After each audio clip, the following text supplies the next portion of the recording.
Welcome into 5 Wide Fantasy. Today's video.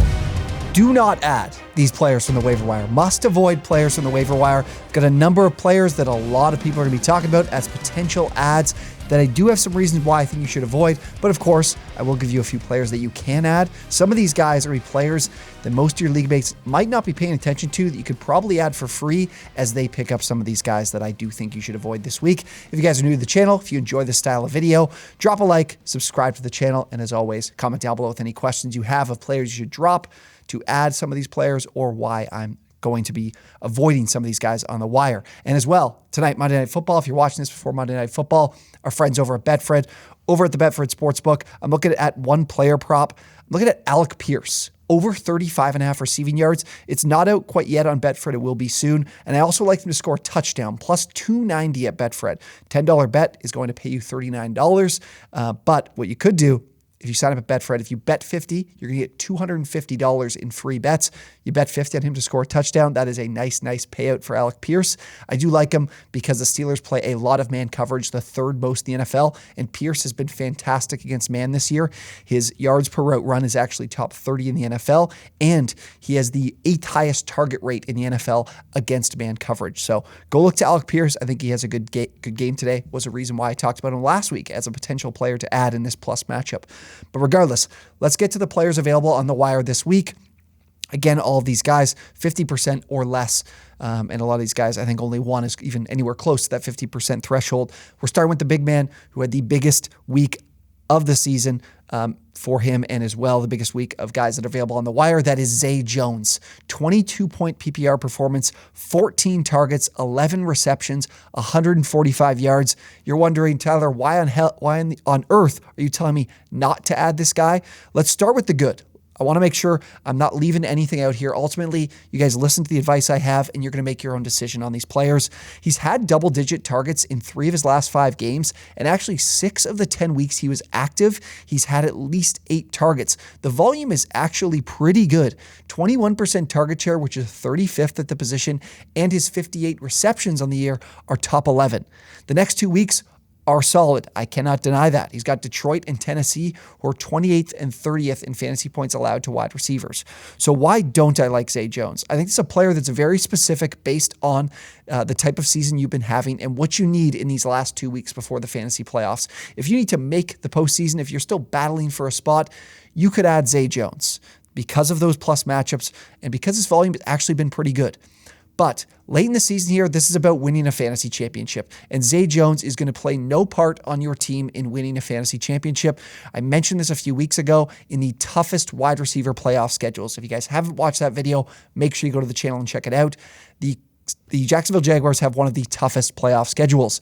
Dallas is first up in what would be your quarterfinal, who are 15th in fantasy points allowed, but Zay Jones, as that premier outside wide receiver and the guy on the outside for the Jags, is going to match up with these number 1 cornerbacks on these teams, and that is Trayvon Diggs for Dallas. Then he goes to the Jets, who are 5th in fantasy points allowed to wide receivers. Sauce Gardner waiting for him, who has been putting opposing wide receivers on an island. We saw what he was doing to Chase Claypool last week. And then Houston to close out the season, who are 6th in fantasy points allowed to wide receivers. Derek Stingley Jr. is a legit corner in this league. Yes, Ahmad Gardner has been the guy everyone's paying attention to from this class. Stingley is almost as good. He's very good. I think Zay Jones will struggle in the playoffs. I think he's a player that you will not be able to play or trust in the postseason. You're better off stashing players with upside in those weeks. So that is why I'm avoiding Zay Jones this week.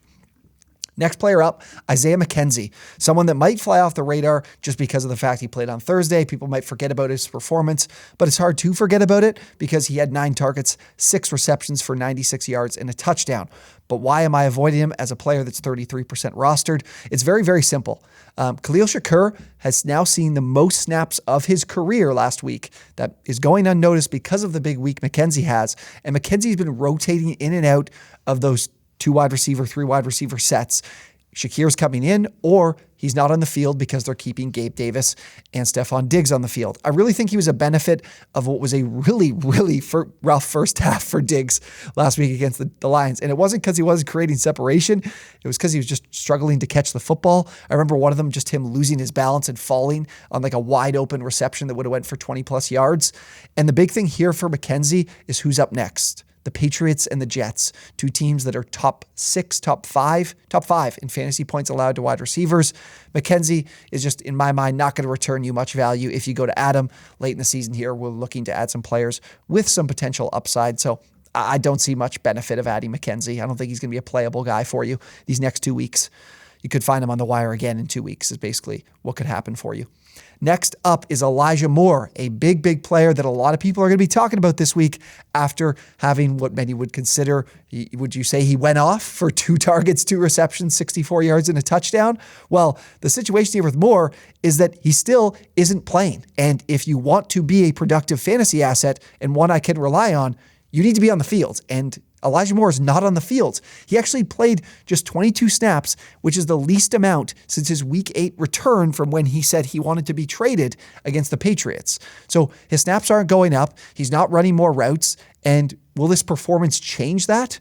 I'm really not so sure that's going to be the case because we're seeing with this Jets team that is struggling in pass protection where Tyler Conklin and CJ Uzomah are on the field plenty. They're on the field as much as Garrett Wilson is, as much as Corey Davis is. And these are guys that are also getting opportunities to run out of the slot too, which is where Moore has been wanting to play and has been playing when he's on the field. I don't think his volume is going to increase despite the big week, despite everybody saying free E is free. I don't know how free he's going to be in these following weeks.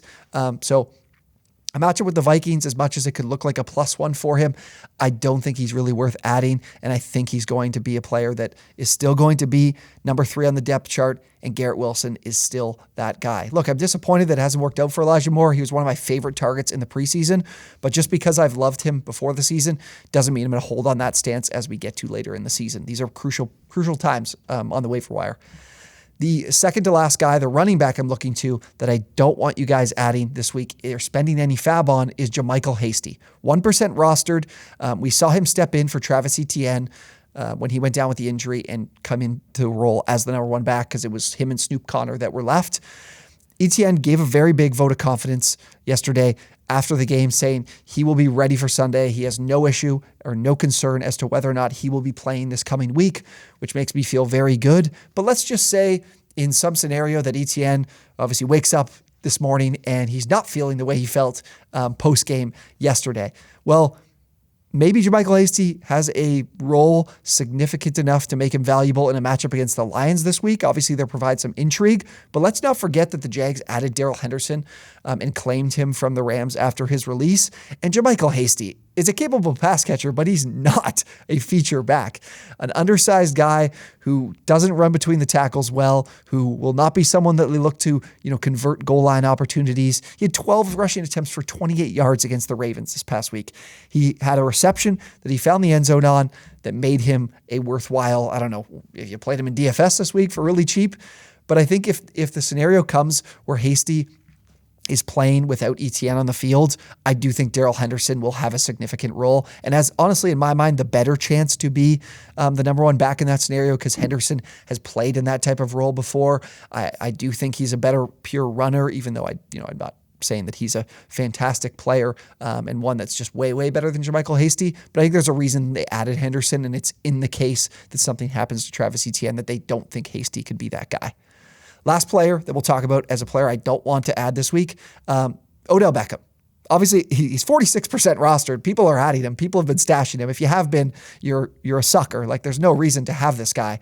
And obviously, Beckham's been going on his tour, or his tour continues as to where he's going to play, whether it's New York or Dallas.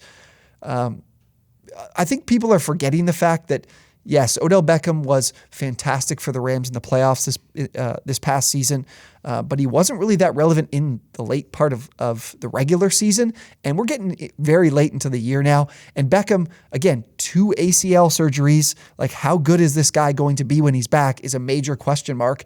And then if he gets on with the Cowboys, like where is he in the depth chart? Like Gallup is emerging. Gallup has been a significant option for Dak Prescott. There's guys that are competing there.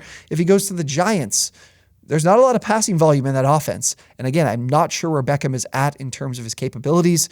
Just don't look to add this guy. He's not worth a stash. He's not going to win you a fantasy league. He's not worth the roster spot. If you have him, drop him. If you see him on the wire, let somebody else touch him because it should not be you. Okay, enough with negativity. Let's get to some players that I do think you should add. As you've noticed, I haven't talked about a Jets running back after Michael Carter threw up a massive dud, and we missed out on him closing out the Bedford Boost on Sunday, which is disappointing, but at least we can chalk it up to an ankle injury that Carter sustained in this one. And there is the potential with an ankle injury. I don't have the full outlook right now. Something could break after we get this video out, but this could be the potential of an extended absence. And I've talked about the Jets as a team that does have some really plus matchups down the stretch of the fantasy season, which we'll get to shortly. But what's the most surprising is James Robinson being completely healthy and active due to his running style that Robert Saleh doesn't like and this team doesn't like, which is absolutely shocking to consider the fact that this team actually invested a draft pick and traded a draft pick away to acquire James Robinson. And within 3 weeks, they're not even letting him be an active player with a uniform on. That is concerning. Now, with Michael Carter's injury, there's definitely a chance that James Robinson, well, probably a good chance James Robinson is back to being active. But Zonovan Knight steps in, and as a 0% rostered player, is definitely someone I want to consider adding. Undrafted free agent. And the big thing I take note of here, and you need to pay attention to, because Ty Johnson is obviously the one who found the end zone, but I look at Ty Johnson and his role on this team, and it didn't change despite this Michael Carter injury. He actually played one less snap than last week, and he's just consistently the long down and distance, third down pass catcher for this offense. And we just saw Zonovan Knight step in, almost run as many routes as Ty Johnson did. He had over 100 yards on 17 touches, and he's going to pitch in as a receiver too. He's definitely the guy I would be adding. I wouldn't really care for Ty Johnson, regardless of the fact that, he's been around in this offense for a few years. We know he's a capable pass catcher, but they went to Zonovan Knight, and he, as an undrafted free agent, stepped up and performed very admirably. Now, the matchups the next 2 weeks aren't great, but again, like I mentioned, this is a guy we're going to add because of the potential of upside, and the Jets have some excellent matchups for fantasy running backs in the playoffs. So they have the Vikings and the Bills the next 2 weeks, definitely ones that I'm hesitant to want to play him in, but if this Michael Carter absence is an extended period, we're looking at the Lions, Jaguars, and Seahawks in the final 3 weeks of the fantasy season. Those are all matchups that are in, I believe, the top 7, I believe, for fantasy running backs. So Zonovan Knight is a guy I would definitely consider adding and definitely want to spend a bit of FAAB on this late in the season, just with the potential of Michael Carter missing an extended period of time. And even regardless, I think he's going to, the Vikings are a tough matchup for running backs, but he would be the RB1 for this team. And if you need an RB1 on any team, Zonovan Knight might be that guy. But if it's not Zonovan White, the other running back I do want to touch on, and I've touched on for a few weeks, is Kyren Williams. 36% rostered. He's a player that will fly under the radar if he still hasn't been added in your league. And it's because of the fact that he didn't put up any type of special performance this past week against the Chiefs in what was you'd expect to be a plus matchup for their running game. Wasn't the case. But his role for yet another week continues to grow. A 39-16 advantage in snaps over Cam Akers, 11-8 advantage in carries, let alone his receiving work where he's on the field in all of those passing down situations. The big thing to pay attention to here is this schedule. So if we look at Matt Stafford, who had a pretty bad neck injury just last week, or the week before this past one, there's a potential that his absence could go out for the entire season. Like we might not see Matt Stafford play again. This Rams team has nothing to play for the rest of the year. There's no scenario where they're going to be playing in the playoffs. Why would you keep playing Matthew Stafford if there's a lingering issue? He's a guy that, as we've seen in previous years with the Lions, that he just wants to play, but I think they'll probably look to avoid that. And that could see this Rams team look to be a run-first operation offensively and one that lives through the run game. And it's something they could do here in these next 3 games. They go Seattle, Las Vegas, and Green Bay. 23rd Seattle against running backs and fantasy points, Las Vegas 26th, and the Packers 27th. Those are all games for this team that I do think they could compete in and make and potentially win, but also just be competitive games. And that is going to help Kyren Williams' value for you. So go look to add Kyren where you can, because I do think there's something here when it comes to his value to this offense. Two more guys. Going to Corey Davis. I do want to touch on Corey Davis, 46% rostered, returns from injury this past week, immediately second in routes run amongst all players on this team. It was a quiet game for him. 3 targets, 1 reception, 9 yards. But the Vikings matchup makes for a streaming option. 27th in fantasy points allowed to wide receivers are the Vikings. We saw Mac Jones cook up this Vikings secondary last week. And he's the player that when this team is in 12 personnel, which is a pretty good amount with Ty Conklin and CJ Uzomah, he's staying on the field because he doesn't play that slot role. He's on the outside. I would look to Davis as the better streaming option this week in that plus matchup. He's a player I would look to with Mike White kind of elevating this offense for the foreseeable future. Last one. Jared Goff, 46% rostered. I want to make sure we cover the quarterback position here as some of you might be looking for a streamer this week. Goff is that guy going to a matchup against the Jaguars. They are at home in this game, which is definitely beneficial, playing indoors for Goff.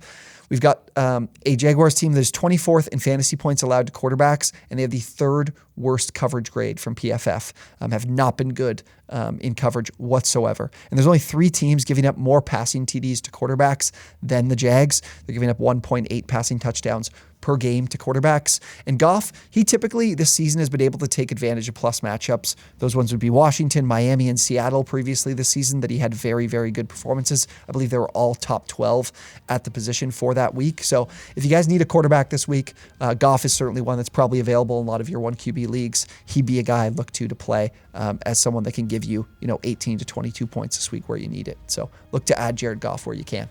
All right, those are all of the players to take a look at on the waiver wire this week. Again, there's a lot of players I think you should avoid, and some of these guys I mentioned here at the end are guys that will slip by and you could add at the very cheap.